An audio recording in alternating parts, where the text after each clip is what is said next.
우리가 이렇게 함께 인사했으면 좋겠습니다. 주님의 사랑을 기억합시다. 우리 이렇게 인사하시겠습니다. 주님의 사랑을 기억합시다. 네, 예수님께서 우리를 죽기까지 사랑하셔서 십자가 고난과 죽음을 감당하신 그 은혜를 깊이 묵상하는 고난주간을 우리가 함께 보내고 있습니다. 오늘 본문을 우리가 함께 살펴보기 전에 오늘 본문의 전후 맥락을 함께 먼저 좀 살펴보기 원합니다. 예수님께서는 유월절을 앞두시고 이제 제자들과 함께 최후의 만찬을 드십니다. 그래서 요한복음 13장을 보면은 최후의 만찬을 준비하시고 제자들의 발을 씻기시는 장면이 등장합니다. 제자들의 발을 씻기시고 제자들과 함께 떡과 잔을 나누신 이후에 예수님은 앞으로 어떤 일들이 펼쳐질지에 대해서 굉장히 상세하게 제자들에게 설명을 해 주십니다. 그러면서 제자들에게 당부의 말씀들을 몇 마디 하시지요. 요한복음 15장에 보면은 제자들아 나는 포도나무고 너희는 가지니까 우리가 끝까지 연합해서 함께 지내야 된다라는 당부의 말씀을 주시고, 또 요한복음 16장에 보면은 이 모든 일들을 성령께서 도와주실 것이니까 보혜사 성령님을 의지해서 우리가 함께 연합하여서 끝까지 함께 가야 된다라는 것을 예수님께서 당부해 주십니다. 오늘 본문은 이러한 전체적인 맥락 안에서 이제 예수님께서 최후의 만찬을 끝내시고 제자들에게 당부의 말씀을 하신 이후에 그들 앞에서 예수님께서 기도하시는 장면이십니다.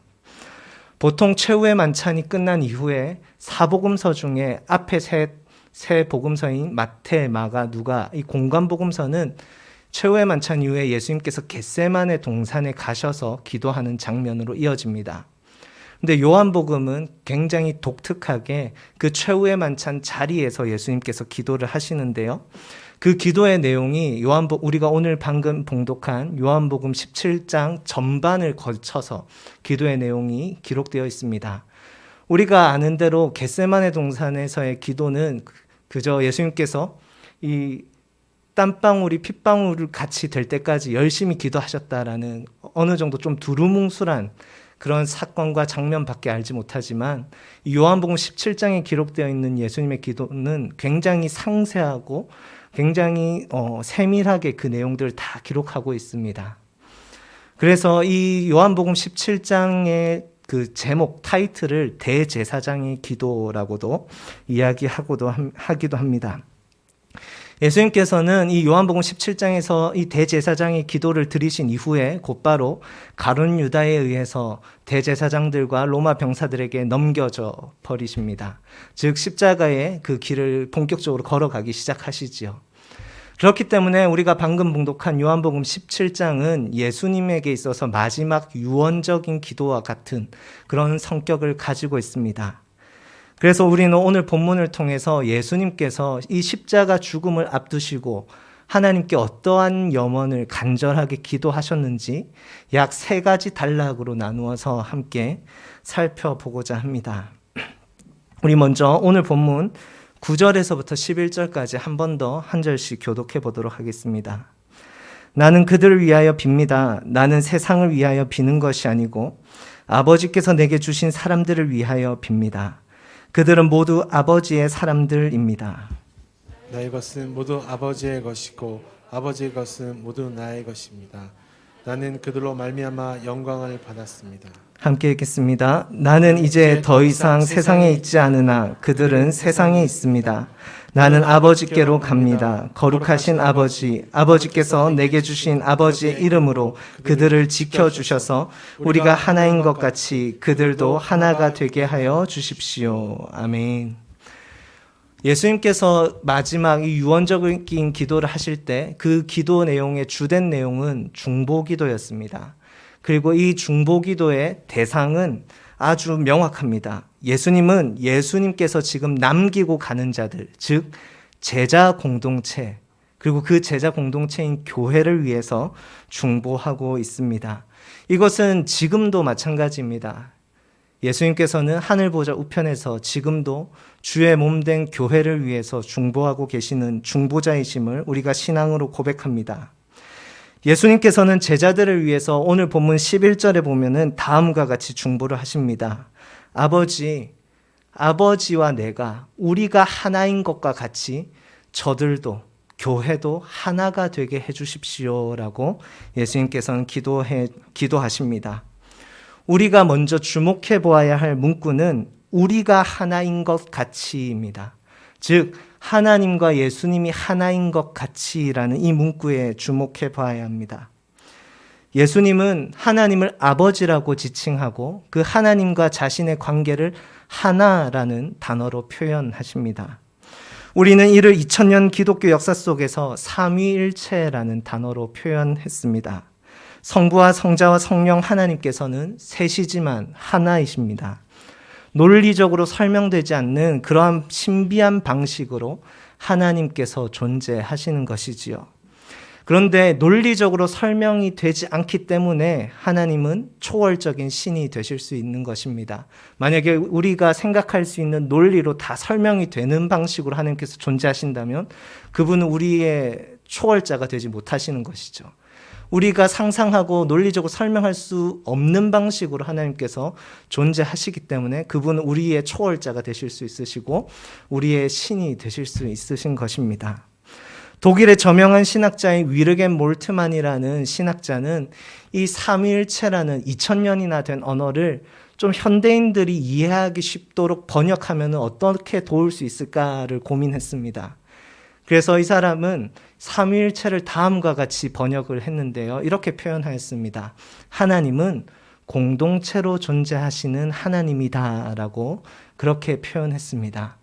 이 표현이 삼위일체의 신비를 다 표현하지는 못할 거라고 생각합니다. 하지만 저는 굉장히 하나님의 존재 방식에 대해서 근사치로 표현한 방식이라고 생각합니다. 성부와 성자와 성령 하나님은 각각의 인격을 유지하시면서도 하나의 공동체로서 유니온, 연합을 이루며 하나이신 분이십니다. 그래서 하나님은 자존하시지만 삼위일체의 신비 속에서 홀로 있지 않으시고 서로 사랑하고 서로 배려하며 서로 세워주는 방식으로 계시는 분이신 것이죠. 그런데 우리가 잘 알듯이 하나님은 인간을 창조하실 때 하나님의 형상으로 창조하셨습니다. 즉 하나님은 공동체적 형상으로 인간을 창조하셨습니다. 그래서 하나님께서 6일 동안 창세기 1장 2장을 거쳐서 세상을 창조하실 때 모든 창조의 끝마다 하나님께서 뭐라고 표현하셨습니까? 내가 보기에 참 좋다라고 표현하셨습니다. 그런데 유일하게 창세기 1장 2장에서 하나님께서 보시기에 좋지 않았다라고 표현한 부분이 한 군데 등장합니다. 무엇입니까? 바로 인간 아담이 홀로 외로이 있는 것을 보고 하나님께서 보기 좋지 않다라고 표현하셨습니다. 그래서 하나님은 아담이 잠든 사이에 그 아담의 갈빗대를 취해서 여자인 하와를 만들어 주셨습니다. 우리가 설교에 종종 언급되는 보네퍼 목사님은 이 아담으로부터 하와가 만들어진 사건을 이렇게 설명해 주십니다. 인간의 생명은 생명과 생명이 연결되어 있다라고 표현하십니다. 즉 우리가 그렇지 않습니까? 이 중에 어느 누구도 스스로 존재하는 사람은 없습니다. 부모의 생명으로부터 생명이 나오지요. 그리고 생태학적으로도 모든 생명은 서로 상호작용을 해서 우리가 살아가는 이 생명을 더욱더 풍성하게 누리고 더욱더 아름답게 누리는 것이 하나님께서 창조하신 원래 세상의 모습입니다. 그런데 죄로 인해서 이런 창조의 원형과 질서들이 무너지기 시작했고 깨어지기 시작했습니다. 어떻게 되었습니까? 생명이 생명을 도구화시키고 생명이 생명을 착취하고 갈취하는 죄의 역사가 이 땅 가운데 만연하게 되었지요. 예수님은 이러한 일그러진 세상 속에 자신의 제자 공동체가 이 삼위일체의 공동체성과 같이 하나가 될 수 있게 해달라고 간구하고 있으십니다. 즉 교회가 하나가 된다라는 것은 하나님께서 창조하신 이 창조 세계의 원형을 회복하는 가장 첫 번째 발걸음이 되는 것입니다. 하나님은 예수님의 이 제자 공동체인 교회를 이 창조 세계 원형을 회복하는 씨앗으로 이 세상에 심어두시는 것이지요. 그래서 교회가 하나됨을 점점 힘써 가면서 하나 되는 공동체를 세워갈 때 이 교회를 통해서 하나 되는 하나님의 백성들이 점점 확장되어 가는 것입니다. 그렇게 교회가 하나 되는 것은 하나님의 나라가 완성되기까지 예수님에게 굉장히 중요한 부분이며, 그렇게 예수님께서 중보하실 때 가장 첫 번째로 중보하시는 부분이었습니다. 즉 예수님의 첫 번째 소원은 무엇이었냐면 제자 공동체인, 남겨두고 가는 제자 공동체인 교회가 하나가 되는 것이죠. 예수님께서 하나님과 삼위일체 안에서 하나됨을 누리듯이 이 교회도 하나됨을 누리기를 예수님 간절히 원하셨습니다. 청년 새가족들이 올 때마다 제가 교회라는 주제로 새가족 교육을 3주차 때 매주 진행을 합니다. 그 진행할 때마다 다음과 같은 질문을 청년들에게 꼭 합니다. 우리가 신앙생활 하는데 왜 굳이 교회를 중심으로 신앙생활을 해야 될까요? 라는 질문을 합니다. 혼자 요즘 명설교가들이 유튜브에 꽤 많지 않습니까? 그러면서 온라인으로 예배 드리고 그렇게 이제 혼자, 가난한 성도라고 표현하는데 혼자 신앙생활을 하는 사람들이 꽤 많아졌습니다. 근데 그게 아니라 왜 교회를 중심으로 우리가 신앙생활을 해야 될까요? 라는 질문을 합니다. 그럼 주로 청년들의 답변은 두 가지 정도로 돌아오는데요. 대부분의 답변은 우리가 연약해서 혼자서 신앙생활 하기가 어렵기 때문입니다 라고 답합니다. 그래서 내가 넘어져 있거나 내가 힘들 때 옆에서 나를 일으켜주는 사람이 필요하기 때문에 교회에 나가야 합니다 라고 답을 하지요. 그리고 또 두 번째로는 이렇게 답변합니다. 교회를 통해서 성경을 바르게 해석하는 그 가르침을 받기 위해서 교회에 나가야 됩니다. 이렇게 답변하는 친구들도 있습니다. 두 가지 모두 맞는 답변입니다. 그런데 이 두 가지 모두 어디에 초점이 맞춰져 있냐면 교회의 기능과 역할에 초점이 맞춰져 있습니다. 그러니까 교회를 통해서, 이 교회의 기능을 통해서 내가 얻을 유익함에 초점이 맞춰져 있는 것이죠. 그런데 이 두 가지에 대해서 저도 동일하게 설명해 주면서 꼭 마지막에 이렇게 설명을 해 줍니다. 그런데 우리가 교회를 중심으로 신앙생활 해야 되는 이유에는 더 근원적인 부분이 있습니다 라고 이야기하면서 이렇게 설명을 해 주지요. 바로 예수님께서, 하나님께서 우리가 교회로서 신앙생활 하기를 원하시기 때문입니다. 예수님께서 하나님과 하나이듯이 예수님께서 남기고 가는 이들도, 교회도 하나이기를 예수님께서 간절히 원하기 때문에 우리가 그 예수님을 믿고 사랑한다고 고백한다면 그분의 소원을 이루어 드리기 위해서 우리는 교회로서 존재해야 됩니다라고 꼭 가르쳐 줍니다. 즉 교회의 어떤 기능이나 역할에 집중하는 것이 아니라 우리가 교회여야 하는 당위성, 여기에 우리가 한 번 더 고민하고 질문해 볼 필요가 있다라는 것이죠. 사실상 우리가 하나님의 자녀로 포도나무에 접붙임당한 가지가 된다는 것은 여러 개의 가지가 있는 그 포도나무 공동체 속으로 들어가는 것입니다. 우리가 그리스도의 몸된 교회가 된다는 것은 그리스도의 몸의 일부인 지체로서 그리스도의 몸이라는 공동체에 들어가는 것이지요. 우리가 하나님과의 인격적인 관계를 맺는다는 것은 공동체의 일원으로서 하나님 앞에 개인으로 서는 것입니다. 즉 하나님과 인간이 관계하는 방식 속에서는 공동체와 공동체의 관계 방식으로, 삼위일체이신 하나님의 공동체와 우리의 공동체인 교회의 공동체의 관계 방식으로 교제를 하는 것입니다. 그렇기 때문에 예수님에게 있어서 이 교회가 하나 된다라는 문제는 굉장히 중요한 문제였던 것이지요. 그래서 예수님은 가장 먼저 무엇을 위해서 중보하고 간구하십니까? 아버지와 내가 하나인 것처럼 내가 남기고 가는 교회도 하나가 되게 해주십시오라고 간구하십니다.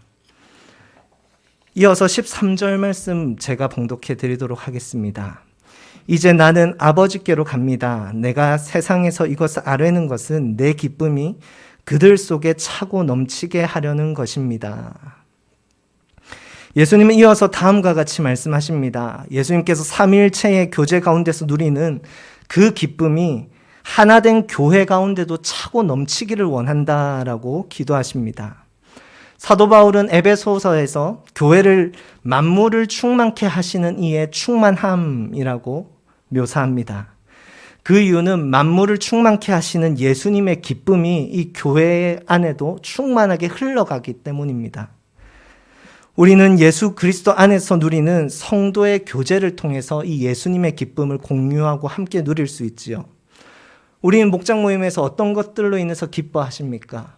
죽어가는 영혼이 소생하는 그 간증을 통해서, 죄에 사로잡힌 영혼이 회개하며 주님 앞으로 돌아오는 그 이야기들을 통해서, 넘어졌던 영혼들이 일어나는 그 간증을 통해서 우리가 함께 울고 함께 웃으며 하나님의 영광을 찬송하지 않습니까?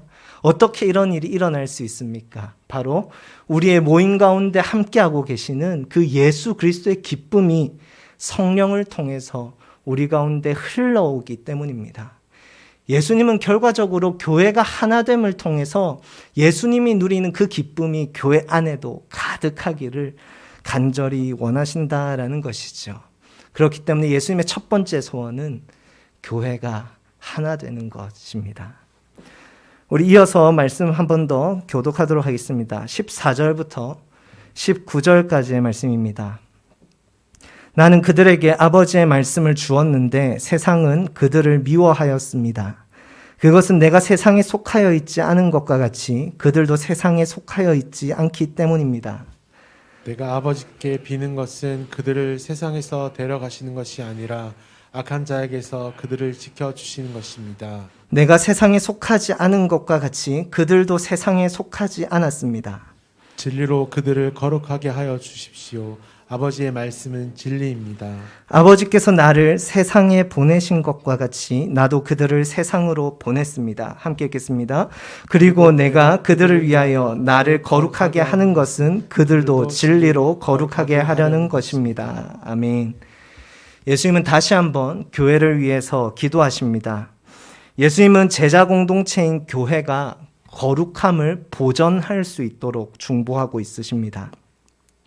방금 읽은 14절부터 19절까지 이 본문은 성경에서 거룩함이라는 이 단어가 가지고 있는 특징을 가장 잘 나타내주는 본문 중에 하나입니다. 거룩에는 두 가지 상반된 특징이 미묘한 긴장감을 가지면서 공존하고 있습니다. 그 첫 번째 특징은 바로 구별입니다. 예수님은 이 구별을 세상에 속하지 않았다라고 표현하십니다. 교회는 거룩해서 세상에 속하지 않았습니다. 왜냐하면 교회는 그 가운데 하나님의 말씀을 가지고 있고 그 하나님의 말씀이 그들에게 진리가 되기 때문입니다. 하나님은 세상과 이질적인 분이셔서 하나님께서 가르친 그 말씀도 세상과는 구별되는 정체성을 교회에게 허락해 주시는 것이지요. 뿐만 아니라 그 말씀이 육신이 되신 예수 그리스도를 우리는 믿습니다. 예수 그리스도께서 이 세상과 다른 방식으로 살아가는 새로운 질서를 우리 가운데 계시해 주시고 보여주셨습니다. 그 예수 그리스도의 제자된 자들로서 예수 그리스도를 뒤따르는 교회라면 세상과 구별된 거룩한 공동체가 되는 것입니다. 그런데 이 구별이란 속성과 상반되게 거룩의 두 번째 특징은 포용입니다. 그래서 거룩하신 하나님께서는 세상을 창조하시고 세상을 포용하십니다. 그래서 거룩하신 예수님께서는 저 하늘에 홀로 있지 않으시고 이 땅 가운데 성육신 하셨습니다. 그래서 거룩한 교회는 세상과 구별돼서 산속에 있는 것이 아니라 세상 한복판 한가운데 존재합니다. 예수님께서는 18절에서 나도 그들을 세상으로 보낸다라고 표현하십니다. 거룩이라는 것은 죄악된 세상으로 침투하여서 포용하고 안아주는 것입니다. 앞서 말씀드렸다시피 거룩은 두 가지 상반된 특징이 공존합니다. 세상에 속하지 않았으나 세상 속에 함께 거하는 것입니다. 거룩은 세상과 다름으로 세상을 품어내는 것이 바로 거룩입니다.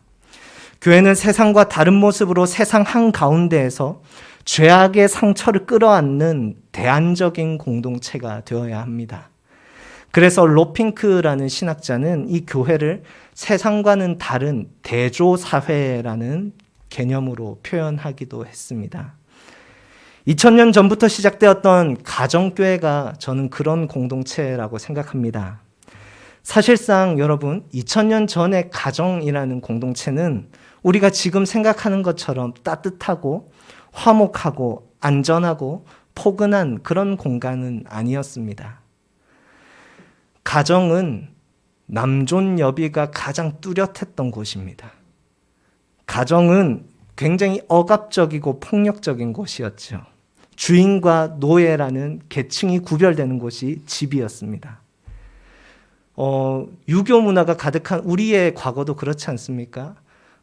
저의 부모님 세대이신 여기 이제 권사님이나 장로님들만 생각해 보셔도 집을 생각하셨을 때 조금 이렇게 답답함이 있지 않으셨습니까? 화목한 가정이었으면 아닐 수도 있는데, 저희 부모님이나 저희 장인어른만 이야기 들어보더라도 집 하면은 되게 벗어나고 싶은 곳, 이런 얘기 더 많이 하시더라고요. 그러니까 원래 고대 사회에서 가정이라는 곳은요, 굉장히 억압적이고 막 힘든 그런 곳이었습니다. 그런데 그 세상 한복판에 있는 가정 속에 무엇이 들어갑니까? 복음이 들어가고 그 가정 안에 교회가 세워지기 시작합니다. 2000년 전에 가정교회는 세상과 완전히 다른 질서를 이 세상 속에 나타내주고 보여주는 대안적인 공동체였습니다. 여성이 남자들과 함께 식사를 하면서 자기의 생각과 주장을 할 수 있는 곳이 가정교회였습니다. 어린이들이 부모님과 함께 겸상을 하면서 같이 대화하고 놀 수 있는 곳이 가정교회였습니다. 종이 주인과 함께 겸상하면서 대화할 수 있었던 곳이 가정교회였습니다. 억압과 폭력의 상징이었던 가정이 복음이 들어가고 교회가 세워지니 세상과 전혀 다른 질서가 그 안에 창조되기 시작했습니다. 그래서 거룩한 교회는 그 거룩한 속성을 보존할 때 세상을 변혁시키는 열매를 맺습니다. 예수님은 거룩한 교회가 세상을 변혁시키며 하나님의 나라를 확장시킬 수 있도록 이 거룩함을 지켜달라고 이 교회를 위해서 두 번째로 간구하십니다. 하지만 교회는 세상과 다름으로 세상 한복판에 서 있는 늘 그 경계선에 있기 때문에 두 가지 위험성이 늘 공존합니다. 첫째로는 교회는 세상과 달랐기 때문에 늘 배척과 박해의 위험이 있었습니다. 요한복음 3장의 내용처럼 빛이 어둠 가운데 왔으나 사람들은 빛을 싫어함으로 어둠으로 갔다라고 기록하고 있습니다. 왜 어둠으로 갔습니까? 자신의 죄가 드러나는 것을 싫어했기 때문입니다. 그래서 빛을 외면하고 심지어 박해해서 예수님을 십자가에 못 박았지요. 이것은 교회를 향한 핍박과 박해와도 동일합니다. 세상은 자신들과 다른 교회를 박해하고 그리고 배척하고 그리고 늘 그런 위험 속으로 던지는 것이 우리가 쭉 지금 묵상하고 있는 그러한 신약 성경의 역사라고 생각을 합니다. 둘째로 교회는 세상과 다르지만 또 세상 한복판에 있기 때문에 이런 위험성이 있습니다. 바로 세속주의에 노출될 위험성이 늘 있습니다. 교회는 세상 대다수가 살아가는 문화에 적응하지 못하고 늘 도태될까 봐 두려워하는 그러한 염려 속에 사로잡혀서 살아갈 수 있습니다. 그래서 세상을 변혁시키지 못하는 교회는 결국 세상의 문화와 사조와 논리에 노예가 될 위험이 굉장히 농후합니다. 예수님은 교회가 배척과 박해로부터 하나님의 보호를 받기를, 동시에 세속주의와 우상숭배로부터 마음을 지킬 수 있기를 기도하십니다. 교회가 거룩함을 보존하여 세상을 변혁시키는 공동체가 되는 것이 예수님의 두 번째 소원이셨습니다.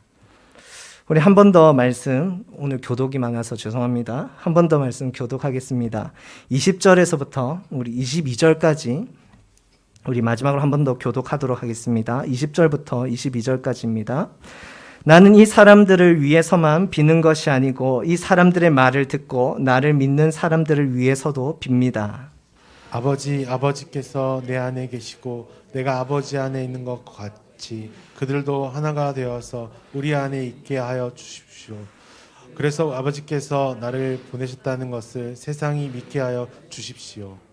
함께 읽겠습니다. 나는 아버지께서 내게 주신 영광을 그들에게 주었습니다. 그것은 우리가 하나인 것과 같이 그들도 하나가 되게 하려는 것입니다. 아멘. 예수님께서 드리는 기도의 이 세 번째 단락은 첫 번째 기도와 상당히 유사한 부분이 있습니다. 하지만 다른 점이 있다면 이제 예수님께서는 제자 공동체인 교회만을 위해서 기도하시는 것이 아니라 그 교회를 통해서 예수님을 믿게 될 사람들을 위해서, 즉 전 인류를 위한 기도를 하고 계십니다.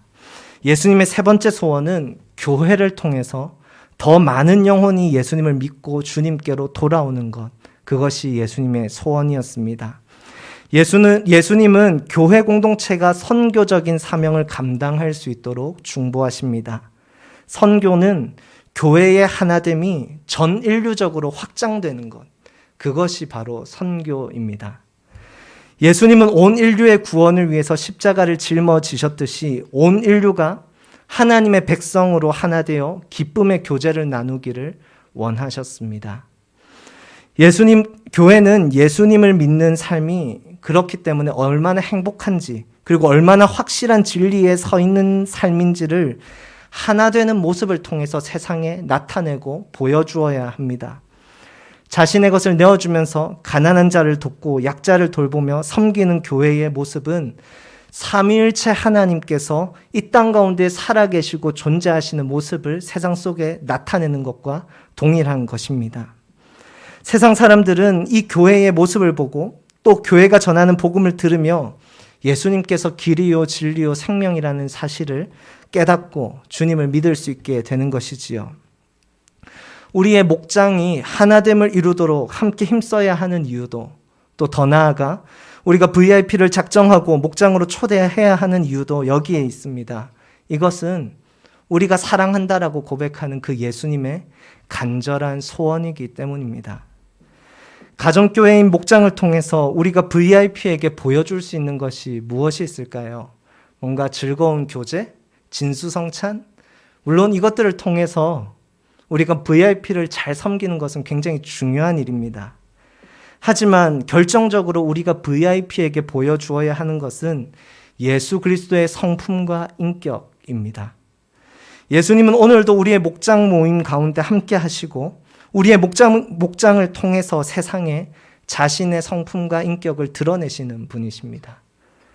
수십 년 동안 가정교회를 먼저 이어오던 교회들이 지속적으로 비신자를 전도할 수 있었던 원동력도 저는 여기에 있다라고 생각합니다.